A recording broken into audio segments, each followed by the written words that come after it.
مشاهدينا، لمعرفة تفاصيل هذه الزيارة بشكل أوفر ينضم إلينا من كربلاء طارق الطرفي. أهلا بك زميلي طارق. الله يا مرحبا. أهلا وسهلا بك. ضعنا في أجواء الزيارة كذلك، حدثنا عن الإجراءات الخدمية. تفضل طارق. نعم، حتى الآن تشهد كربلاء ذروة الزيارة المليونية الأربعينية.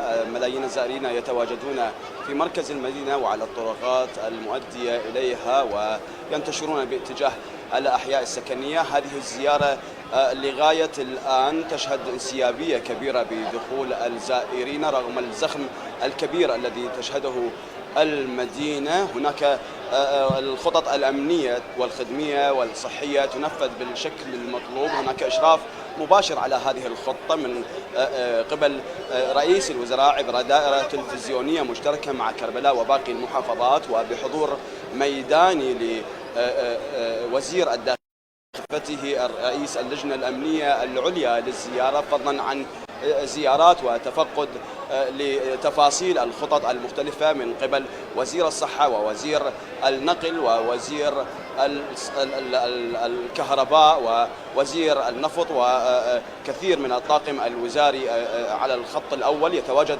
في كربلاء للإشراف وإدارة هذه الخطط. التفويج العكسي بدأ للزائرين عبر المحاور الثلاثة باتجاه كربلاء، باتجاه بغداد وبابل والنجف لغاية الآن. وبحسب يعني متابعتنا لهذا الأمر، عملية النقل لغاية الآن تسير بالشكل المطلوب. هناك مئات الحافلات والعجلات متوفرة على هذه الخطوط لنقل الزائرين من كربلاء إلى محافظاتهم. لغاية الآن كل شيء على ما يرام، نسجل أي إرباك أو خلل سوى بعض التفاصيل. ما استجد اليوم هو هناك نقص بمادة المواكب الخدمية. هناك نحو 14,000 موكب يقدم الخدمات للزائرين، وجميع هذه المواكب تحتاج لمادة الثلج. يعني لغاية يوم أمس مساء استعانت إدارة محافظة كربلاء باتصال هاتفي مع محافظة البصرة ومحافظات أخرى بإرسال يعني شاحنات لنقل مادة الثلج لكربلاء لمساعدة المواكب في تقديم الخدمة ومواصلة تقديم الخدمة للزائرين. تفاصيل الخطط كما قلت تجري بالشكل المطلوب. الجانب الصحي لم يشهد أي خلل ولم يشهد أي أحداث قد تربك أجواء الزيارة. القطاع البلدي أيضا هو الثاني ينفذ خططه بالشكل المطلوب ولا يوجد أي إرباك لديه. يعني مركز المدينة القديم وبحدود يعني الطوق الأول والطوق الثاني يشهد غلق تام باعتبار المدينة أصبحت تكتظ بالزائرين ولا يمكن السماح للعجلات بالمرور والدخول لمركز المدينة باستثناء يعني عجلات سيارات الإسعاف وعجلات الخدمات البلدية وغيرها.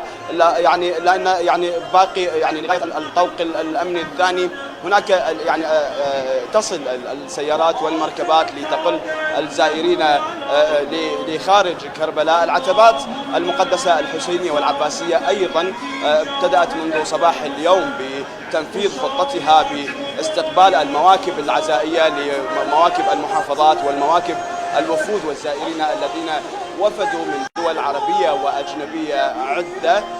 هناك آلاف المتطوعين استعانت بهم العتبتين المقدستين في تنظيم هذه المواكب، تنظيم دخولها وتنظيم خروجها من وإلى العتبتين المقدستين. أيضا يعني هناك جهد واضح للتطوعية التي يعني ساندت عمل الحكومة المحلية والدوائر القطاعية في قطاع الصحة وقطاع البلدية والقطاعات الأخرى في هذه الزيارة. ورغم كل الجهود التي تبذل من قبل الجهات الحكومية والعتبات المقدسة، إلا أن الجهد الأكبر في هذه الزيارة والذي لا يمكن أن يعني يغض النظر عنه هو الجهد الخدمي للمواكب والفعاليات الشعبية في خدمة هذه الأعداد الكبيرة من الزائرين في قضية الإيواء والسكن وتقديم يعني الأطعمة والمشروبات.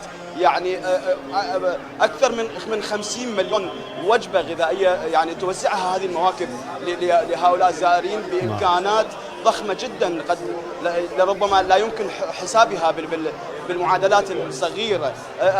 هذا يعد جانب إنساني ومعتقد لدى العراقيين في خدمة الزوار وخدمة ضيوف كربلاء من مختلف المحافظات العراقية. امتازت كربلاء في هذه الزيارة وتمتاز بتقديم هذه الخدمات بالاشتراك ومساندة باقي المواكب من مختلف المحافظات العراقية بضيافة الزائرين للمحافظة في زيارة ال40.